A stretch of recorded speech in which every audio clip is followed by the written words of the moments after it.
policy, changes and continuities, and then challenges. With our guest speaker, Mr. Ryo Kiridori from Japan's National Institute for Defense Studies. Indeed, I really would like to thank you for adjusting your schedule and then also whereabouts to join this webinar. So we had to, because we had to make a last minute change yesterday for the mode of this event from in person to virtual.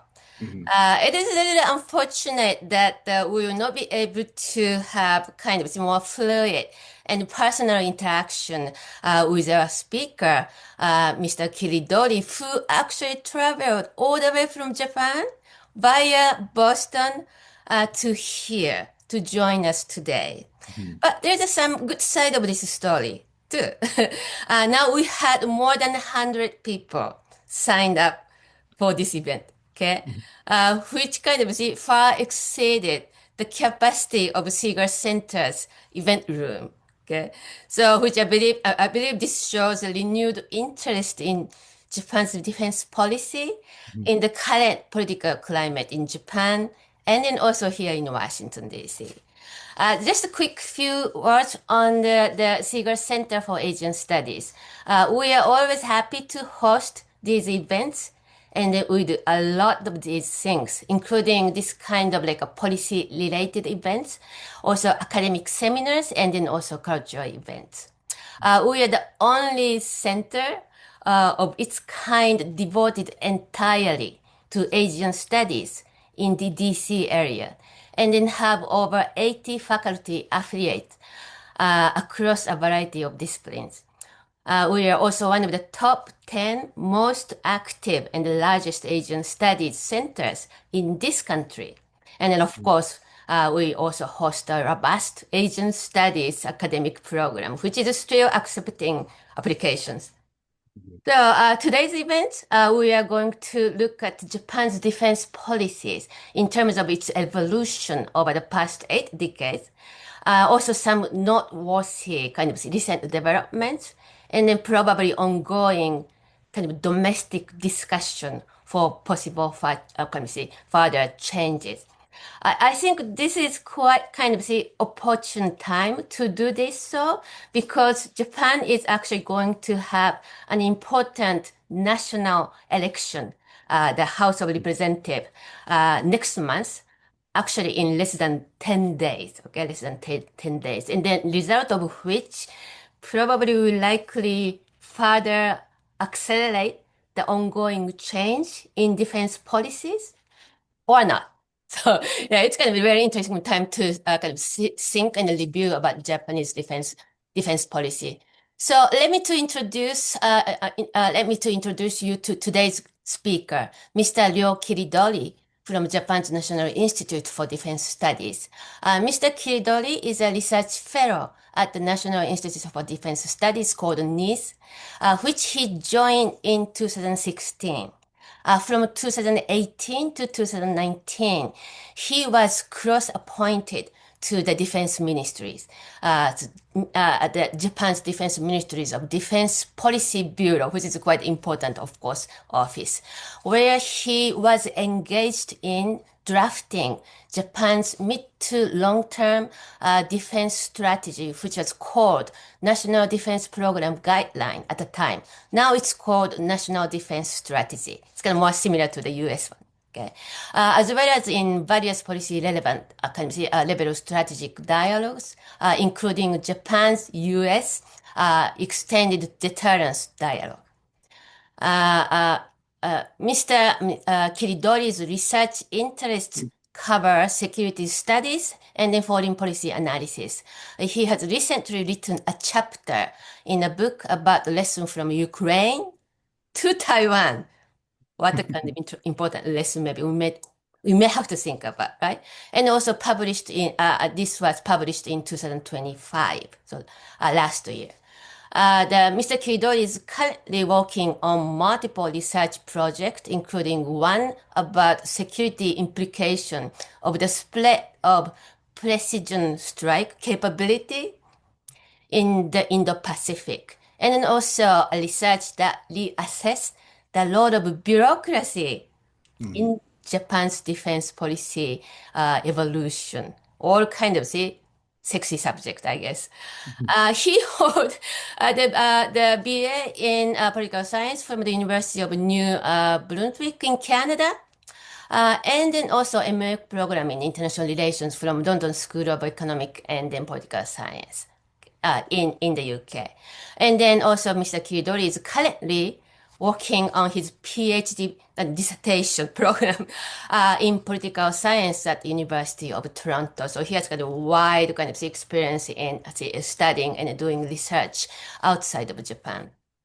So Mr. Kiridori will first make his kind of presentation about 30 to 40 minutes. And then we'll kind of move on to the Q&A, which I think we have enough time. So for those who wish to ask question, please use the Q&A box kind of at the bottom of your screen, okay? Bottom of the screen. And also please make sure to include your name and then also your affiliations with your question. Okay. So without further ado, I think I would like to hear from Mr. Kiridori. So please, Mr. Kiridori, it's over to you. Mm. Thank you very much, Professor Ashizawa. And I'm very grateful for everyone who helped to organize this wonderful opportunity, especially Professor Mike Mochizuki and also Adam-san. Thank you very much. And also, I'm grateful for MOFOR team, Admiral Hayami-san and his team.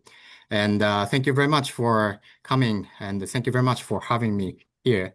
And I'm very happy. And the reason because I'm happy, part of the reason is that I just tried a Five Guys hamburger, and that was amazing. The potato was amazing, and I'm very full and satisfied already. And I think that I would urge the Trump administration to export that hamburger shop for Japan to balance the, trade deficit. So, so I'm re really ready to make a presentation today. So, um, today's I will share the screen first, and I will make a presentation for 50 to 40 minutes and then move to the Q&A session. Today's topic is Japan's defense policy, but I would like to hear your thoughts, and I would like to get the feedback from you, and especially critiques from you. I know about the Japan's defense policy, but it's not a perfect one. It's always a compromise between the different interests and different actors who has a different interest. So there are some ambiguities, of course. I know many people who involved in the defense policy, and many of them are senior colleagues of myself. But it's important for us to get the critical feedback from you in order to improve our defense policy in the future. Because I'm not embarrassed by the deficit of our defense policy, because it's a beauty of the democracy. We have a lot. We have to hear a lot of interest actors and their interest. So that's kind of my objective here to present the Japan's defense policy first.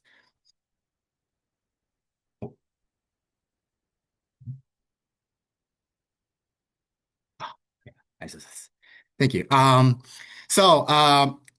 you might know, Japan has been very active in defense policy, which was not common during the Cold War or um, uh, an immediate aftermath of the post-Cold War era. But the Japanese government continuously self-proclaiming that the country is a peace-loving nation. So the question is how do we make sense of it? So is there any changes on the continuities? And I also touched a little bit on the prospects and the challenges under the new administration's Prime Minister Takaichi. And the caveat is I focus on policy itself, not the causes. or consequences. So if you have any questions about, what's the causes of, this policy or, is this policy good or bad, then I would, I would like to think about it with you in the Q&A session. And so, I'm not going to talk about the leadership. I'm not going to talk about the external environment so much. So, this presentation might not be as exciting as it could be, but I'll do my best. And with that, I will start over. So, the foundation of defense policy, I think the Constitution is arguably one of the most important restrictions on the Japanese defense policy. So the famous Article 9 prescribes the renunciation of war. And in the second clause, there are non-possession of a war potential, which is a military capability, and also rejection of the right of belligerency. So if you look at the Article 9, then it looks like Japan cannot have any war potential or any forces, and Japan definitely cannot use the forces. But if we look at the elsewhere, there are some other, kind of interesting lines. If you look at the preamble, there is a prescribed right to pursue peace. And also, one of the most important article is the Article 13, and that says that the people's right to life, liberty, and the pursuit of happiness as a supreme consideration of government. So putting all together, the Japanese government came to conclusion that the Japanese government can have forces and use the forces for the self-defense purposes. That actually does not, the Constitution does not actually prohibit that kind of use of force. That's the Japanese government interpretation of the Constitution. So there's a logic of the use of force and the possession of force. We are only permitted to have only minimum necessary capability for self-defense. And also there are conditions for the use of force. There must be an attack that threatens the people's right to life, liberty, and pursuit of happiness. And there must be no other means. And the use of force must be limited to minimum necessary. And right now, there's no geographical limit on the use of force, but definitely we cannot send the armed forces overseas for the military operation. And right of belligerency, we have no right to initiate war. So if we exercise the self-defense forces with the minimum necessary force permitted, then that is different from the exercise of belligerency. This is the logic that the Japanese government maintains for a long time. And exclusively defense-oriented policy is one of the main principle in the defense policy. That's constructed through the 3 steps. One is the defense force must be used in the event of an attack. So if there's no attacks, that means, we cannot use the forces preemptively. And also, we need to limit the use of force, defensive force, to the minimum necessary for self-defense. And there must be the limit of the possessed capabilities to the minimum necessary extent for self-defense. So that's the exclusive defense-oriented policy. And we have other 3 pillars of the defense policy. One is the not becoming the military power. We can have forces that is only defensive. And what's the definition of defensive is only checked by the Diet. They control the budget and also the legislation. But we cannot have weapons that is exclusively designed for destruction of the cities of other countries. So that includes attack aircraft carriers, intercontinental ballistic missiles, and long-range bombers. These are the specifically mentioned weapons by the Ministry of Defense. And we have 3 non-nuclear principles. We can't possess the nuclear weapons. we can't produce them, and we do not allow anyone to bring them into Japan. So still, there are some concerns that Japan might go nuclear or not, but the Japanese public overall is against the possession of nuclear weapons. Now, only 16%, 16% of the public is supporting the possession of nuclear weapons, and recent opinion poll shows the more than 60% of the respondent is against the possession of nuclear weapons. And more or less, the politicians are the same, and there are only very few people are supporting the possession of nuclear weapons, but most politicians, including the LDP members, which is the ruling party of Japan, um, are against the possession of the nuclear weapons. So this principle is deeply ingrained into Japanese society and Japanese, politics. And also civilian control. This is managed. Japanese military activities or defense activities are managed and controlled through the Diet and the Cabinet and Ministry of Defense. So it's a kind of managed by the civilians. So that these are the four important principles for the Japanese defense policy. And so I'm moving to the how the Japanese defense policy has evolved over the last 80 years. But because of the time limitation, I will go quickly to review the key aspects of the each phases.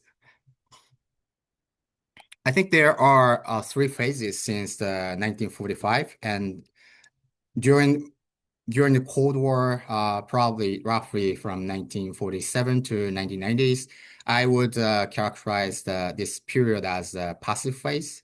And the second phase would be classified as the responsive phase, or some people, including the Professor Mochizuki's book, characterize it as adaptive phase. And that is the period of 1991 to 2012, I would argue. And also after that to present, I would call it proactive phase of the defense policy. So the first phase is a passive defense. I think this is a passive in the sense that the Japanese government had a very negative view on the utility of defense forces. They are very hesitant to use the forces to contribute to the international security, or sometimes even to defend the Japan itself. And there are very inactive stance to international security affairs, and there are no overseas role, no overseas role during this period. If you look at the 1987 Iran-Iraq War or 1990 Gulf War, there was a demand from the United States and then other countries to send minesweepers and other kind of assistance or contributions, but Japan failed to send the forces overseas. So that kind of inactivity can be, characterized this period as a passive. And also defense posture is northern focused and capacity oriented. They are focused on the numbers of the ships and the tanks and the aircrafts and so on and so forth. And alliance relationship, that's heavily dependent on the United States, even for the defense of Japan itself. And in the realm of defense, they are less cooperative. They're really we could see the cooperation with the United States in this period. Of course, this is a ideal type. So there are some deviations or exceptions. Japan joined the Rim Park in the early 1980s, and these kind of cooperation can be found. But overall, the trend is that this kind of characters or features. I'll go skip this and skip this. And the second phase must be characterized as a responsive defense. So the Japanese government increasingly see the utility of defense force as positive in a positive way, and Japan now reactive to international security affairs. And more overseas role could be found in this period. And the Japanese defense posture, but still northern focus and capacity oriented, unchanged, more or less. And alliance relationship still dependent on the United States, but more cooperative in the realm of defense. So if you look at the PKO, this is the universe of the Japanese peacekeeping operations. There are 14 peacekeeping operations, but starting from the 1992. And the last PKO mission started in 2012 so far. And that is ongoing mission, but the Japanese dispatch of the personnel to overseas in the peacekeeping operation is decreasing in as you can see in this graph. And also, Japan was trying to contribute more to the U.S. missions overseas, and Japan sent refueling vessels to the friendly states in the Indian Ocean, and Japan also sent some troops, unarmed troops, to Iraq and other areas in the Middle East. So you can see, Japan's, changing activities in this period too. And after that, Japan is even more proactive in defense policy. Japan is, Japan has increasingly positive view on the utility of defense forces, and proactive stance to international affairs. The proactive means that Japan is preemptively in policy, preemptively, take actions on policy reforms before something happens. During the post-Cold War, during the post-Cold War era, which I call the responsive phase, that was kind of responsive or react to the international change of the international environment, or occurrence of some contingencies overseas. But here the people are proactively think about the potential conflict and potential contingencies, and then assessed what we could do, and what was the obstacles for that. So that in that sense, Japan was proactive. And, as you can see, more overseas role. And defense posture a little bit shifted from northward to the southwestward shift. And Japanese SDF and Japanese Ministry of Defense is more focused on the southern, southwestern area of Japan. And also, Japan is capability oriented, not only just the number. Japan is not only concerned about the number of the assets, but also they are increasingly concerned about capabilities of the forces. An alliance relationship, less dependent in this period, but I have to be very cautious of that. I'm not saying that Japan is trying to autonomous from the United States, but by less dependent, I would say that it's more like self-reliant, reliable partner of the United States, and more cooperative, of course, with the United States in the realm of security and the defense policy.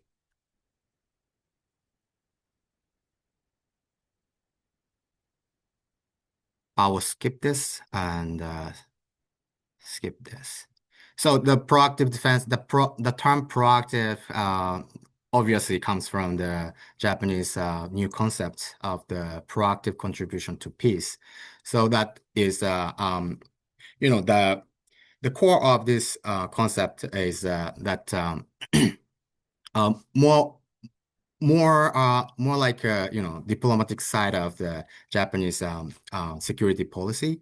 But also we can see many of the changes in the Japanese defense policy as well. And if you look at the defense strategy or especially 2018 National Defense Program guidelines, it more and more clear that the Japanese government is determined to take responsibility on its own defense, the defense of Japan. So that's obvious, but obvious to the other countries, the defense of your own territory is your primary responsibility. But given the Japanese inactivity in the past phases, that this is a sea change for the Japanese defense policy. And also there is emphasis on the Japanese narratives that says that Japan will create the desirable security environment surrounding Japan. It's not just react to, as I said, just react to the international environment or international contingency, but Japan will actively shape the international environment. So in this sense, the proactive defense, I would characterize the Japanese defense of this phase as proactive. And also, I have to emphasize that the one of the things that hasn't been changed is Japan is a defensive intention, but there is a slight change in the approach to the Japanese security goal. So I would say that Japan is increasingly thinking its defense forces not actively pursuing superiority, let alone the dominance in the military domain.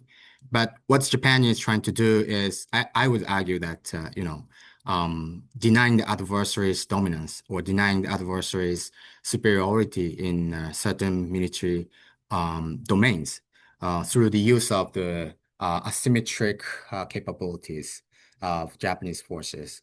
And there is one of the key elements of this kind of approach is counter-strike capability. It's basically the missiles. And Japanese government believes that it is survivable against vis-a-vis first strike from the other countries. And then, if that can survive the first strike, then Japan can counter-strike the, further aggression from the adversary. And also it's a cheaper, especially compared to the, traditional assets like the ships and aircrafts.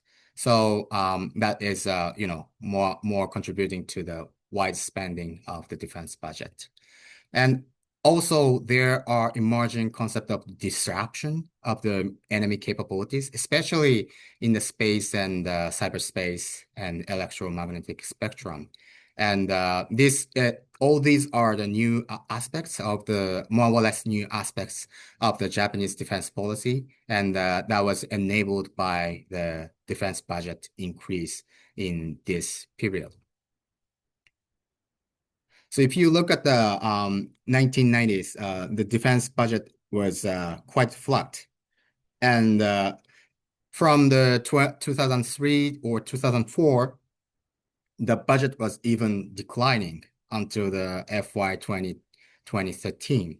And then that shifted towards a little bit of the increase trend. And the sea change happened, of course, after the 2022 that the government decided, when the government decided the past breaking the 2% of our defense budget, 2% of GDP defense budget by 2027. So that actually gives the Ministry of Defense more and more resources on the defense budget. And also the Japanese public are increasingly supportive of the Japanese, increase of the Japanese self-defense force capacity. And the public is traditionally preferred the status quo of the defense size and defense capacity. But if you look at the, blue line, after the 2009, it's shifted towards the upward. And then now it's almost nearly the same level as the status quo. So Japanese public is now strongly supportive of the increasing self-defense force capacity. So I should skip this. And yeah, this table is just a summary of the each phases. As again, this is a ideal type of the characterization of the each phases. So there must be some deviations, but this gives you ideas of the trend or a big picture of each phases. And so new administration, what's going on in the newly authorized Takaichi administration.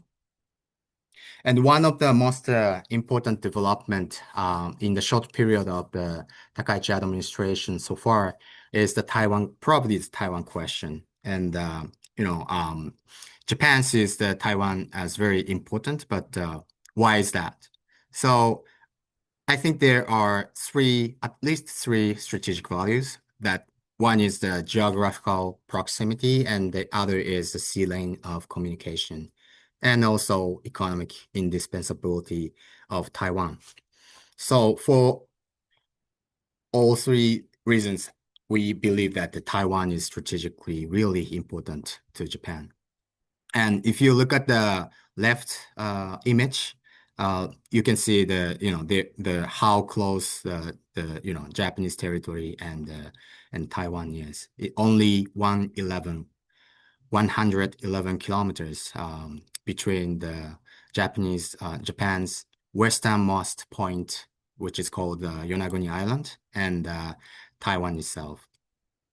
So if there is any contingency occurring around here, the Japanese sense of insecurity definitely will rise. And also on the right image, you can see the maritime traffic here.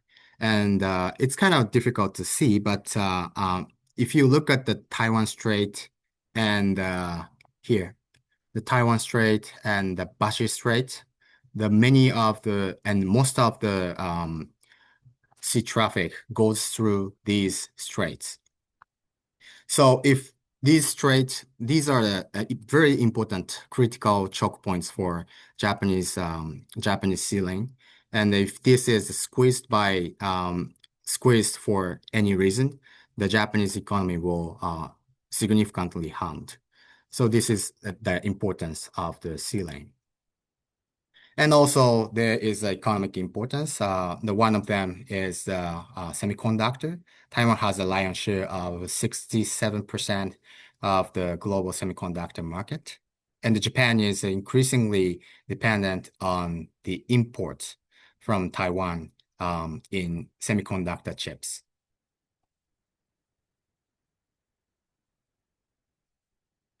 And before we are going to the recent development of the Taiwan question, we should review the what's the collective self-defense is and you know the how the Japanese government is interpreting uh, of this concept because this is the core of the problem between Japan and China. And collective self-defense is as you might know it's prescribed by the Article 51 of the UN Charter and the right to protect others if under attack. But this is very simple.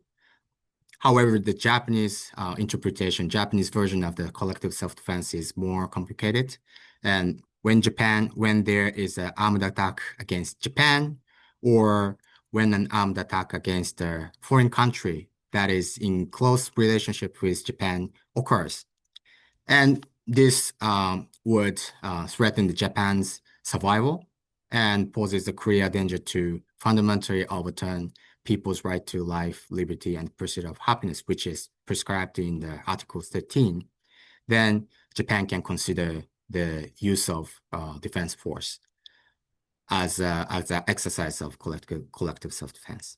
And of course, there are no other means exist, and the use of force minimum necessary. And we have a classifications of the situation confirmation, and one is the armed attack situation. But this is nothing to do with the collective self-defense because this is the just the self-defense. And the important influence situation, this is also less eminent for the Japan. So it's not a case for the collective self-defense.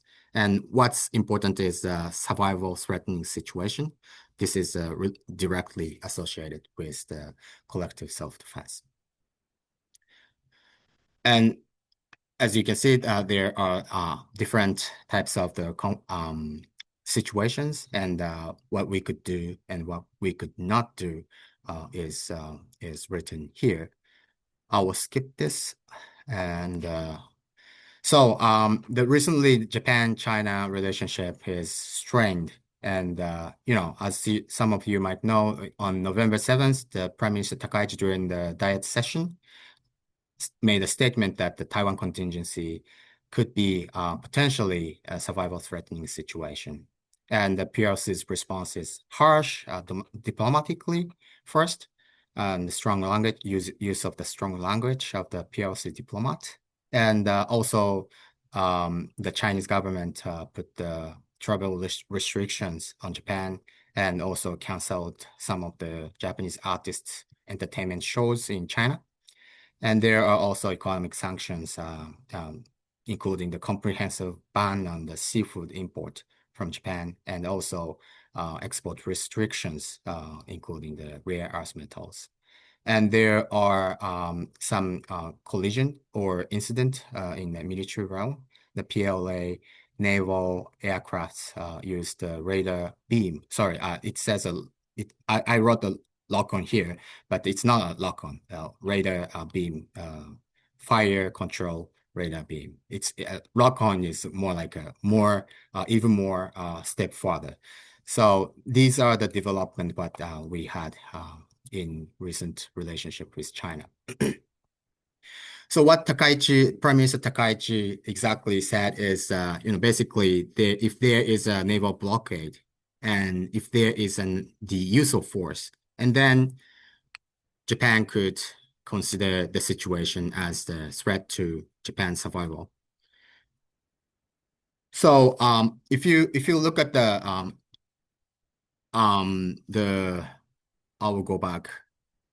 So if you look at the Japanese understanding of the collective self-defense, this is exactly in compliance with the Japanese law, just restatement of the Japanese law. But what was new here is this is in context of the specific case, which is the Taiwan contingency. So probably she realized this. And she said that she's not going to make any statement on the specific cases, hypothetical cases, right after that, 3 days after the November 7th. But this didn't help mitigate the Chinese response and mitigate the strained relationship between China and Japan. And some people say there is, Japan has moved towards the strategic clarity, but I would say there are still some ambiguities and some um, uncertainties in the decision making. As I said, the decisions must be based on the circumstances and any information is collected, gathered by the government, and then comprehensively government will make a decision on the use of force. And also there are still three conditions for the use of force, that there must be the, threat to fundamental rights of the people, and also the use of force must be limited to minimum necessary, and there must be no other means existing for Japan. And ultimately, we need a diet approval for the use of force. So this means that, the domestic politics, the political situation is, affecting the Japanese decisions on the use of force. So there are still some uncertainties. And I would say, still far from the strategic clarity. So just touch on the further policy prospect of the Takaichi government. There is an agreement between the ruling parties, between the ruling LDP and the new partner, Japan Restoration Party. And it's that in the agreement, it said that, the government will consider the abolition of arms export ban. And also, what's interesting is that, government will consider also the submarines with next generation power. And the media report said this is, de facto nuclear submarines. And th there are probably these policies would be on agenda if the Takaichi government, if Prime Minister Takaichi and its her LDP and her coalition partner survive the next general election in February. And also there are potential challenges. I'm not sure if the Prime Minister Takaichi is willing to increase the defense budget even more, but there are trade-offs all the time. Within the framework, if the government try to increase the defense budget, that is at the expense of the other programs in the government. So there must be the balance between the defense budget and the other programs. And even if the Takaichi government use the national bonds in order to increase the overall governmental budget framework, then there is another trade-offs between the budget and the inflation or governmental bond interests and so on and so forth. And if the Japanese government really wants to militarize the atomic or nuclear energy, then there is a long-standing atomic energy basic law, which was created in the 1956. So there needs to be a lot of discussions on how the Japanese government overcome these hurdles if the government really wants to have nuclear submarines and other type of capabilities. And of course, the potential uncertainty, there are potential uncertainty after the February election. If, this is a turning point for the, policy stability or, going back to another uncertainty for the Japanese defense policy as well as the Japanese politics. So I will stop here and I look forward to your feedback. Thank you very much. Okay, thank you very much, Kiridori-san. I think yeah, your presentation has lots of kind of useful terminology and then concepts, like Mhm. analytical concepts, for us to kind of see, organize that kind of evolution of Japanese defense policy over the eight Mhm. decades. And then I particularly kind of see, appreciate your explanation of proactive the last phase of the Japanese Mhm. defense policy, kind of see the evolutions, because the term proactive is a little bit kind of see, yeah, it's a little bit kind of see, you need to it's yeah, has a kind of different meanings. So Mhm. I think the way kind of see you kind of define this particular kind of proactive in the Japanese defense context in your own language was Mhm. quite helpful. Okay, and then I think yeah, I start seeing a few questions already, but I think for other participants, the audience to a little bit think about further questions and then writing down in your question in a Q&A box. I'm gonna take yeah, my the moderator's position, take advantage of this, my being moderator to ask two questions. Mhm. One is that you just said a little bit more yeah, policy relevant things, but you mentioned that what Prime Minister Takaichi would likely to do if, and then probably, yeah, yes, when she wins the next Mhm. election. Okay.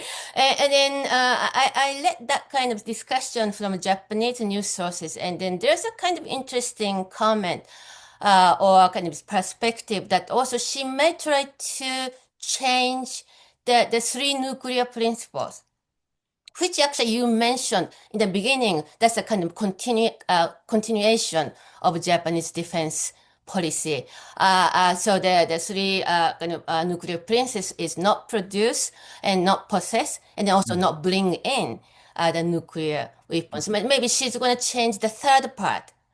So that means enabling maybe U.S. forces to more kind of see Mhm.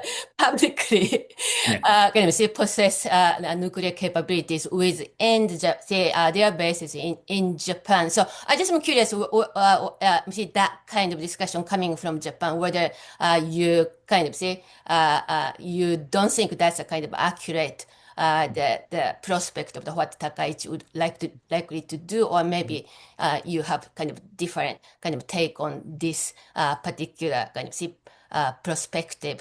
The second question is Taiwan. You provide a kind of good, helpful explanation why Taiwan is very important for the Japanese security. And Mhm. then also kind of you brought the latest development of the Japanese defense policy, which kind of include this kind of the the counter-strike capability, etc.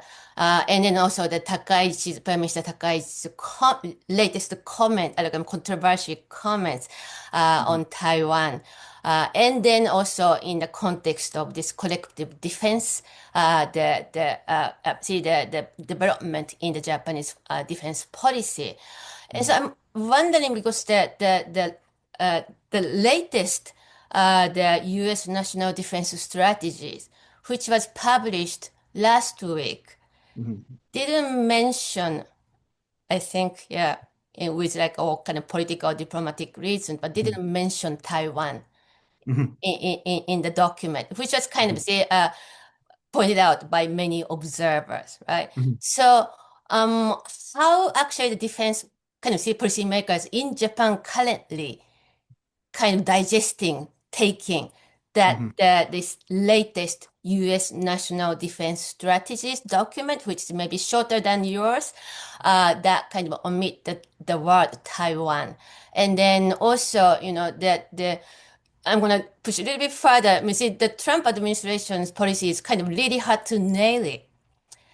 And then, but if Taiwan is so important for Japan, but if the US would not necessarily commit defending Taiwan, Mhm. what would likely to happen to the Japanese kind of defense thinking and also preparation in coming years? Because that's Mhm. my two questions. Thank you very much, Ashisawa Sensei. This is a really good question. Good question. And yeah, I'm following the news coverage that Prime Minister Takaichi would reconsider the three nuclear principles. I'm not sure if she publicly said that or not. But yeah, there is a possibility all the time. Um, I think you mentioned that the not on just the three nuclear principle, but the third one, not to allow any countries to bring the nuclear weapons into Japanese soil. Um, I think that could be, the debate should be, now, the strategic merit for Japan to bring the nuclear weapons into the Japanese soil. How, for what purpose, and, who will manage it. So without thinking about, these uncertainty elements, I think that kind of a, um, change would be kind of baseless, change. And I remember that was 2020. That was Prime Minister Abe who said there must be no taboos on the debate about the nuclear capabilities. And I think briefly the Liberal Democratic Party considered the possibility of the the deployment of the nuclear weapons in Japan, and they had research and the studies on that, bringing the nuclear experts to their study conference, and then they made a conclusion that it's not necessary for now Japan to have nuclear weapons. I think that personally believe that if that is a tactical nuclear weapon or non-strategic nuclear weapon in Japan, I think it's kind of difficult to see what we are going to deter. Uh, the nuclear weapon needs the, nuclear weapon, having the nuclear weapon needs to be involving the credible threat against the, potential adversary. And if we have the nuclear weapons, we need to have the, credible threat against probably North Korea or China. But what does it change actually? That's the situation is really difficult from the Cold War Europe, which in that time at the time the Soviet Union had numerical superiority over the NATO forces, and the nuclear weapon would offset that kind of numerical inferiority of the NATO side. That actually, mitigates the, a sense of abandonment of the Western Germany. But in the case of the East Asia, what what would would we do to the for the conventional military balance? Of course, China has a numerical superiority of the ships and aircrafts and so on and so forth. But this is exactly why we are introducing the counter-strike capabilities.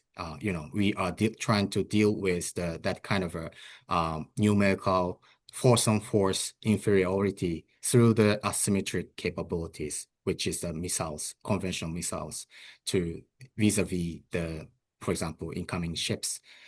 So from this perspective, I think that there needs to be a lot of discussions on the nuclear utility of the nuclear possession of the nuclear weapons in Japan, and bringing nuclear weapons from the outside must be going on, and we need to a lot of steps to think about that. I'm kind of skeptical. I'm not a big fan of it, but still, I think that we have a strong capabilities, conventional capabilities right now.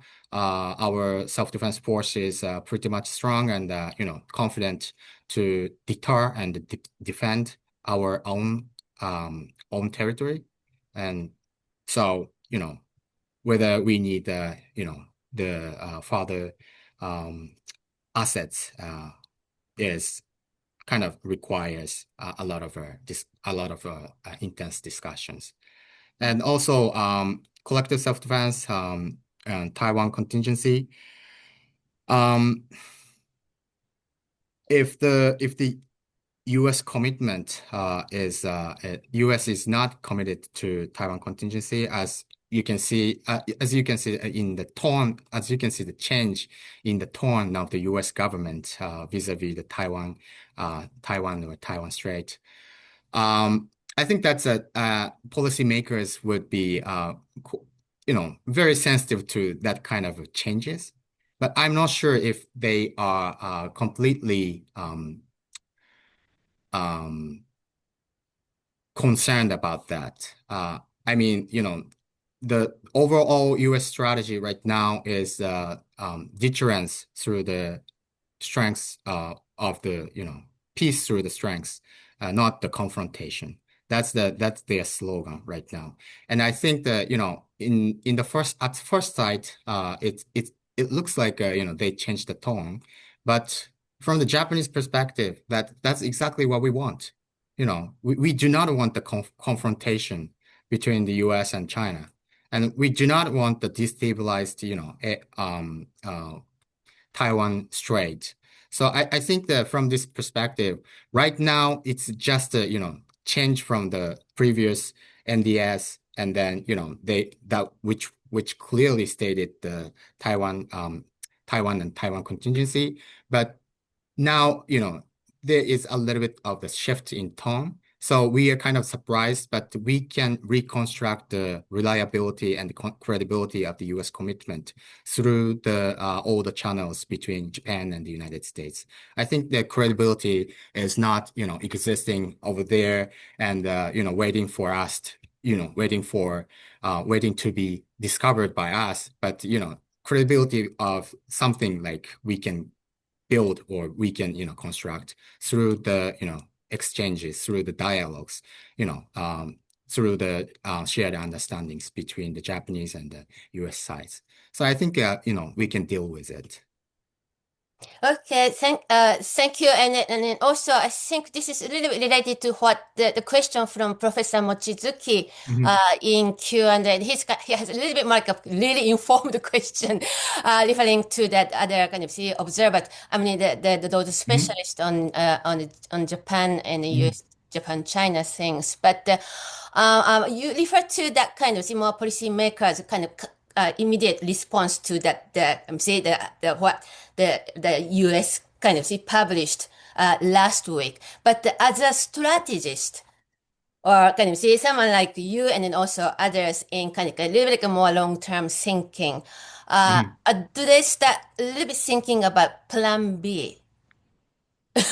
For not just strengthening, like I say, the communication between US and Japan, but like a potential, like a worst case scenario Hmm.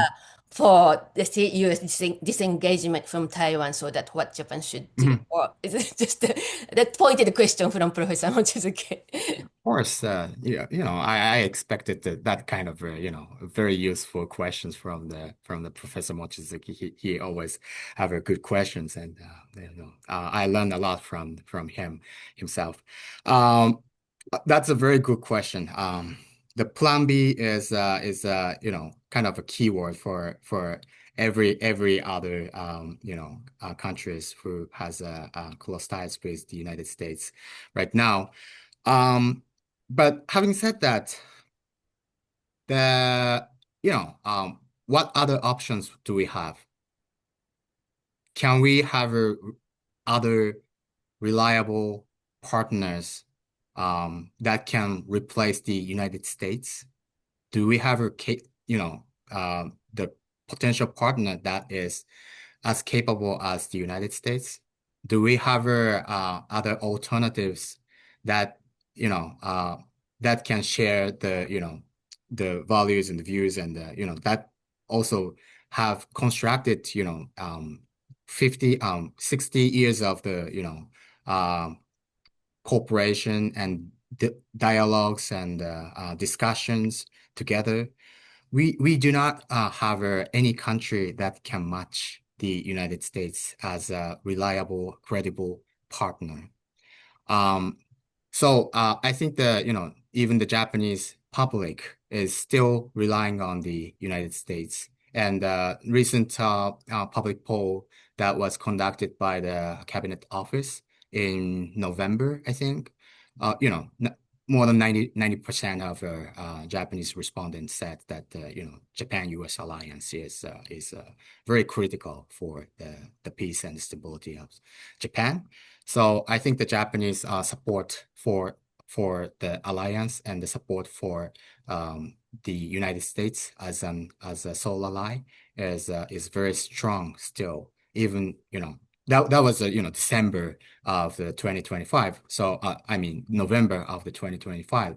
So I think that that still the Japanese public has strong support for the current security framework. But having said that, I'm not sure if things can be unchanged if if um China tried to invade Taiwan and the US doesn't move, US doesn't take any action. That actually I don't wanna I don't wanna think about that, but that I think, after that things will be changed dramatically. Mm, I'm not gonna say, father that, but still, I think that has a lot of implications aftermath of that invasion. The structure, formation, of the landscape of the political relationship in the East Asia will change dramatically after that. mm, I'm pretty sure about that. But mm. does that answer your question? Yes, Okay. yes, and then also I think I will take a little bit more question from the students because yeah, it's Hmm. kind of related to what you said. And then so there's one question from Mr. Haruki Nagata. I think he's from American University. He's a student from AU. His question is yeah for getting a little bit more close to the U.S.-Japan kind of defense cooperation. And so, Hmm. in which capability areas, for example, like a precision strikes, missile defense, space, or cyber, do you Hmm. see the strongest potential for U.S.-Japan joint development and then also co-production? And what should the U.S. business kind of understand, see, about how procurement and technology transfer decisions are really made in Tokyo? So it's kind of a little bit more, yeah, I guess your area of the question. Hmm. I think the in terms of the joint development, I think that's a really good question. I think the joint development area should include the emerging tech, so-called emerging technology like AI and quantum technology, and also biotechnology, defense industries as well. And these are some just some example, a couple of examples of the Takaichi administration's 17 fields of the investment strategy. I think these can be, these areas can have a lot of potential for the joint development. And I think that, US is excelling in these areas. And there are a lot of advanced researches going on in Boston about these type of technologies. So I think, there is opportunity for Japan to, work closely with the United States in order to, get some acquire some gains from the joint technological development. And also Japan is um uh currently investing into that kind of technologies. So I think these could be one potential fields for the future cooperation with the United States. Mm. Thank you. There's another question, I think, surrounding yeah, Taiwan Mm. and China. So the from Danby method. Okay, the recent news shows intensified Chinese patrols around the Senkaku Dairyu Mhm. islands. In your professional opinion, how should Japan manage rising Chinese maritime and then also air pressure without escalating toward conflicts? That's a tough question. Yeah. Well, can I sh share the screen again? Yes, please. Yeah. Yeah, that's why I had a backup slide. Okay.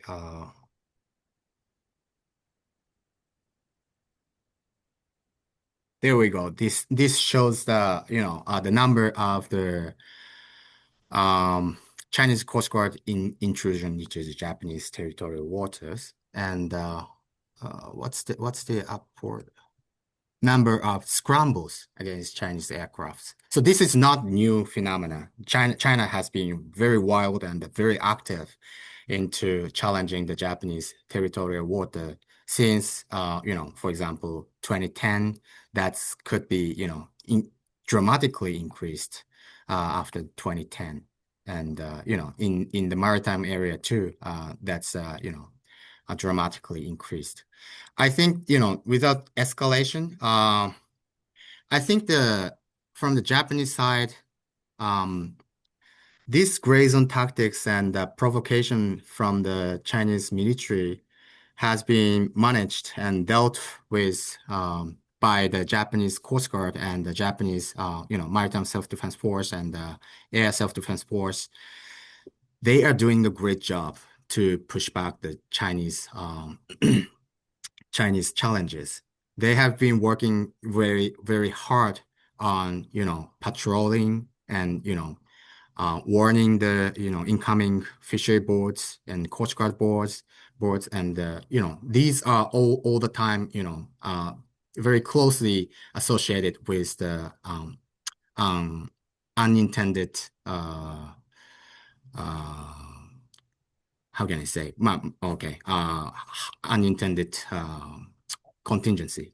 There is a risk of unintended contingency, but they are doing very well professionally dealing with the Ch Chinese incoming forces. So I think I hope I have another solutions. We have another solutions to the Chinese provocations, Chinese challenges for our sovereign territories. But I think for now the realistic response is keep doing this. There are um, no other things we can do that. They are already doing a great job. So we need to, I mean, not they, we are already doing a great job. So I think, we need to keep doing this. Okay, thank you for the particularly kind of bringing the role of the coastal guards and into this kind of picture. And there's a one more question actually relevant to this kind of see the China's threat. I cannot read that. I'm sorry, the name is kind of see written in Chinese, so I may not be able to read the question. But this person said, I would like to come see know about the amphibious rapid deployment brigade capability in Sasebo, Japan. Mhm. He said, he or she said, as I understand, there are only three Japanese amphibious ships that are able to transport JSSDF Marines between Yonaguni Islands and then also mainland Japan for the stated mission of securing and seizing islands that Mhm. will be seized by the adversary, i.e. Mhm. China. Do you believe that's kind of JSDF has enough ship for that region, or the JSDF Marine adequately equipped for the A2AD operation in the area, including anti-ship and anti-air assets? So the question is, does China have enough 880 No, capabilities the to Japanese compare? side, yeah. Okay. Okay. That's interesting question. Let me see. So in my understanding, 880 capability is more like asymmetric capabilities to deter Chinese surface ships, for example, or the aircrafts, incoming aircrafts, with the resilient forces, including the ground forces and resilient maritime forces as well. Um, I'm not sure if the amphibious assault ships would be the part of our 830 capabilities. That is more like a different context and the different operations that might be, of course, in parallel with the as 830 operations. Um, It's hard to say if the number of ships is enough, sufficient or not, because that's always the questions for the military planners. How much is enough? That's the forever questions. Uh, we believe we are having the sufficient possible number of the ships in the context of our defense budget limitations. You know, so I'm not sure if that is sufficient enough when something happened. That is a kind of black box. We do not understand. We do not know until the box can be opened. But I believe that their discipline and their readiness level is very high, and they are very brave and very professional people. And I personally talked to them many times, and they're you know their spirit is very high. So I think they have a confidence that they have enough sufficient capabilities in order to defend our islet in the southwestern areas.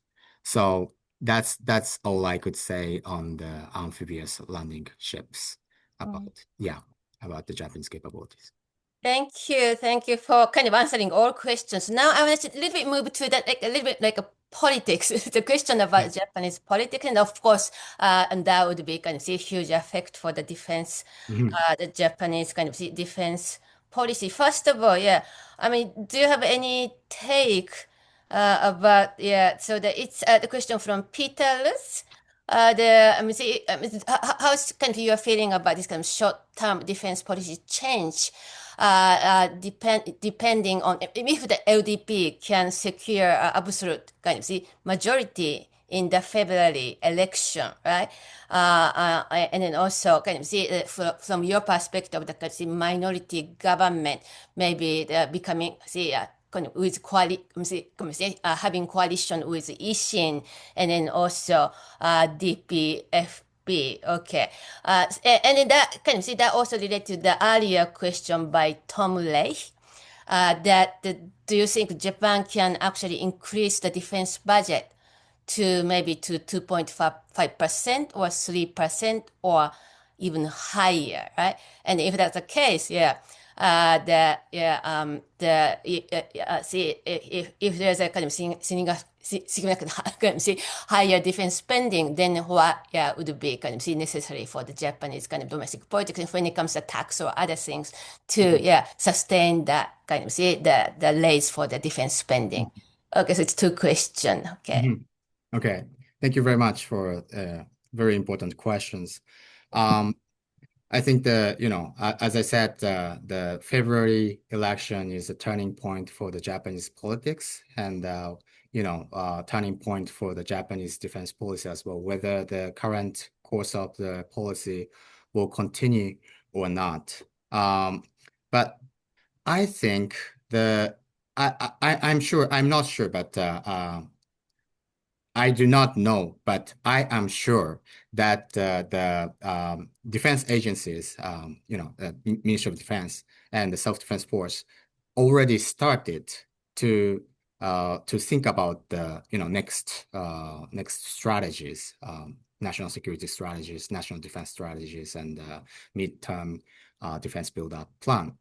Um, Even though, regardless of who will win the elections, I think even if the Takaichi government lost the election and the Prime Minister Takaichi has to resign from the power, and probably in that case, Trudeau, the newly formed coalition party, uh, came into power.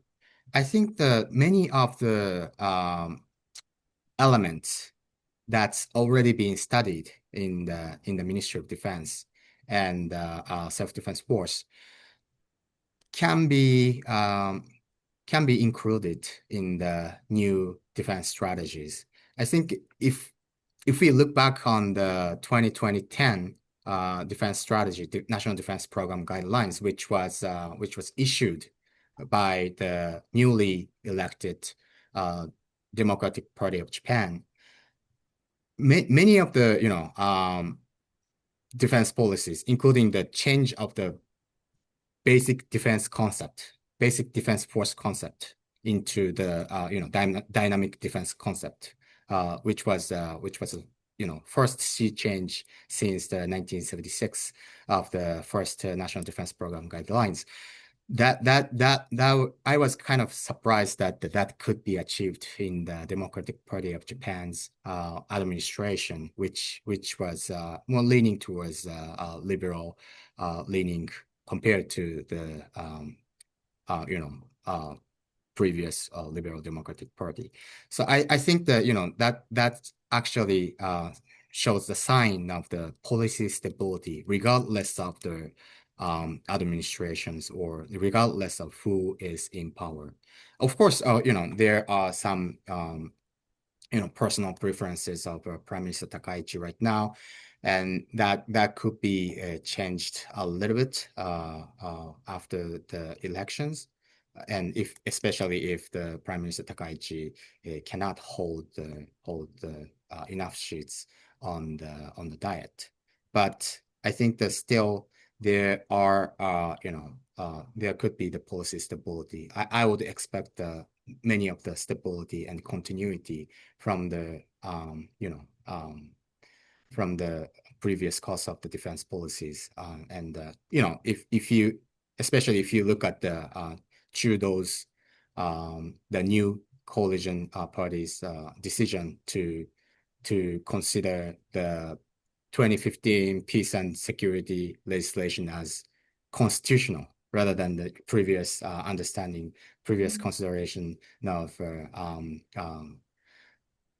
constitutional democratic parties claim that that is not the constitutional, that they changed into more realistic course of the of the policy. And about the defense budget, I think I'm not a big fan of increasing defense budget. Um, we need to think about the defense power more comprehensively. It's counterproductive if we increase the defense budget and then if we collapse the Japanese economy, then that doesn't make sense, right? Um, we need to think about more longer term sustainability of the Japanese defense economy. That is the first point. I mean, like, if even if the, Japanese defense policy stay the same, 2% of GDP, but that actually allows the Japanese government more space for the growth and the, investment in industries, then I think, we can expect the economic growth and that there will be more, if there is a, bigger scale of the Japanese economy, the 2% of GDP actually will be, the growth, the de facto growth of the defense budget. So from this perspective, we need to think about more comprehensively. And also, I would point out, even if we, increase the defense budget to 2.5%, 3%, 55%, who supply that demands? Japanese defense industry is still small. And the U.S. defense industry still have problem to deliver the weapons on time. There are so many backlogs. There are so many delays of the delivery of the weapons. Do we have to rely on the, South Korean defense industry or European industry? I don't know. So we need to think comprehensively, and I think that more proper order should be, putting money into the industry, putting money into the, economic sector first, and then, when there is a, certain scale of the or capacity of the defense industry, then we can consider the, increase of the defense budget. So I think that's my take. Thank you. Okay, thank you. I think still students are in the audience are interested in kind of see the particular, see the Prime Minister of Takaichi's kind of Mm, say uh, very kind of say unique position and political stance right now. But so there's a two more kind of related question. mhm, Because we have only 5 minutes, so I think maybe I will kind of see do these two questions. But the one question is Crystal Huang, kind of very interesting question. She's from the GW. GW. mhm, Her question is so that we kind of understand from your presentation, it appears to be like a more kind of support for the SDF law and then in a way proactive role among from like a Japanese general population mhm, in these days. And then, do you think that was kind of that support was accelerated or encouraged by the Prime Minister Takaichi's more in a way hawkish position, right? mhm, Or kind of articulated position on the use of the defense force, self-defense force mhm, for the Japanese defense and foreign policy. So it's kind of Prime Minister Takaichi, or maybe because, yeah, maybe the population became more supportive, so maybe Prime Minister Takaichi feel like a more comfortable to talk about that kind of see role of SDF. So that's the first question mhm, from Crystal. And then the related question is from Liber Sulak from Elliott School. mhm, He also, I mean, his question is kind of related to our kind of earlier position, but currently Prime Minister Takaichi appears to be really focusing on, of course, U.S.-Japan alliance. mhm, But because this kind of say uncertainty associated with the U.S. government, is there kind of any space or possibility for also Prime Minister Takaichi or maybe future Japanese Prime Minister mhm, to focus on kind of Japanese dependability see, in East Asia? So kind of see like a more kind of see Japan's particularly defense security relationship, I think, with some of the East Asian countries, rather than simply kind of see increasing cooperation with the mhm, United States. So that's the second question. mhm. Yeah, these are excellent questions, and yeah, the first question about the public support and the relationship between the Takaichi's hawkish stance and the public support. I think that's mutually interactive between the public and Takaichi's stance. All the time, the Takaichi is a very strong leader, and she has a firm attitude towards the rivals of Japan. So I think that personal stance is not the new, and that's a long-term political beliefs that she has.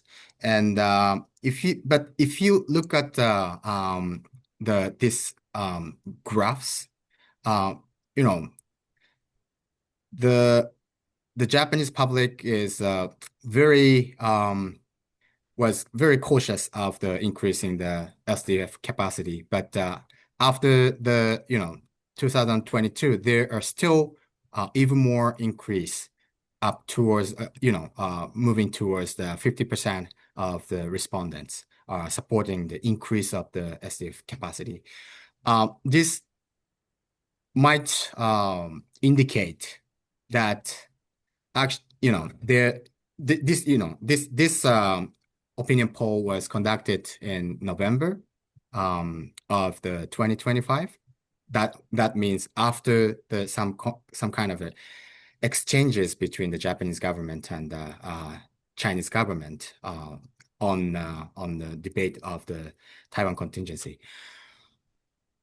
I think that, this shows that the Japanese public were intimidated by the Chinese reactional overreactions against the Takaichi government. I think that's from my perspective, I think this is a huge mistake for the Chinese government. The um, I some people say that the Chinese actions against the Chinese sanctions and other actions against the Japanese public and Japanese economy, Japanese uh,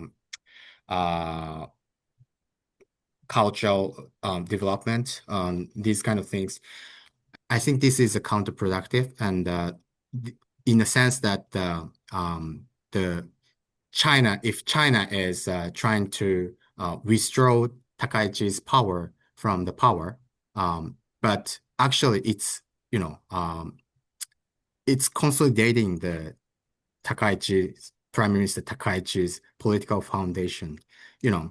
Even after that, exchanges, the Takaichi government still keeps the high rate of the approval from the public. And, I'm pretty sure that, Chinese reaction actually helped increase the public's, reliance on that kind of firm leadership of the Prime Minister Takaichi. I think, from this perspective, that's, the Chinese reaction was not very productive and even counterproductive. And the future prime minister's possibility of the future prime minister's change of the course towards the East Asian countries. I think even if the United States is taking side of Japan and committed to the Japanese security, I think it's a Japanese national interest to have a good relationship with all the East Asian countries, including China. I think there is a sign of this, and even if there was harsh reactions from the Chinese government after the Takaichi's statement on the Taiwan contingency, the Japanese government's reaction is very quiet. I think that inaction of the Japanese government send the message to Beijing that we are open to, good relationship with China. I think Japan is not ready to completely go into the bad relationship with China. We've been quietly competing with China in many aspects, but it's done in a quiet manner. We do not explicitly compete with China. For example, even in the defense, even in the security realm, we are very cautious of treating China as an enemy. We do not use that term. We choose the term challenge, China as a challenge. So I think the Japanese government is very open to the good relationship with East Asian countries. And for sure that, if we came to conclusion that the US commitment is not reliable, we will accelerate this direction. And maybe there needs to be some compromise. I don't know, but I'm sure, whether regardless of the US attitude towards Japan, Japanese have been and will be very open to a good relationship with all East Asian countries, all East Asian countries. Okay, thank you so much. And particularly say that the kind of last comments that you are kind of sharing your kind of more close observation in Japan. We cannot get those kind of quiet manner, kind of sending message from Japan to China. It's not easy, kind of hard to see for us from Mhm. here. So, and then also thank you for your kind of see more candid kind of say the response to the all question. There are some more questions, but Mhm. because yeah, time is running out, or actually we passed already that our ending point. So I have to unfortunately kind of see complete our conversation today. There's one more thing from Isabella from American University, where Mhm. we can read your book chapter about Taiwan in relation to Ukraine that see that you Mhm. kind of published. Which Thank book? you very much. Yeah, that's on the website, and it's actually translated into English. So you can go into the NIT's website in English, and then you can find a NIT's Perspective series of the book. It's a book series, annual book series of the NIT's pers that is called NIT's Perspective.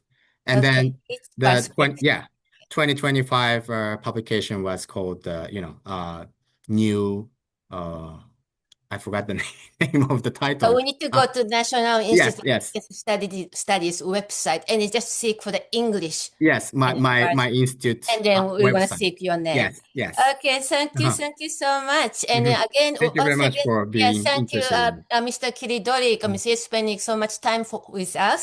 And Mm-hmm. then also, we wish you a safe trip back to Japan. And then, of course, for your continuous important job for the Japanese defense policy and, of course, U.S.-Japan relationship. And thank you for all audience. I'm so sorry for someone. See, some of you I could not kind of pick up your questions, right? But I hope you had good kind of say the observation and then also kind of say the kind of knowledge right from this presentation. And then I just want to say my students from GW, so we're gonna meet at 2:30 on say to reflect for Mr. Kiridori's talk, and then also we continue our conversation. So, Thank you. okay, again, once again, thank you very much for everyone, and you're gonna stay safe, warm. Have a wonderful afternoon, and then also pleasant weekend. Thank you very Thank much. you. Thank you very much. Thank you very much.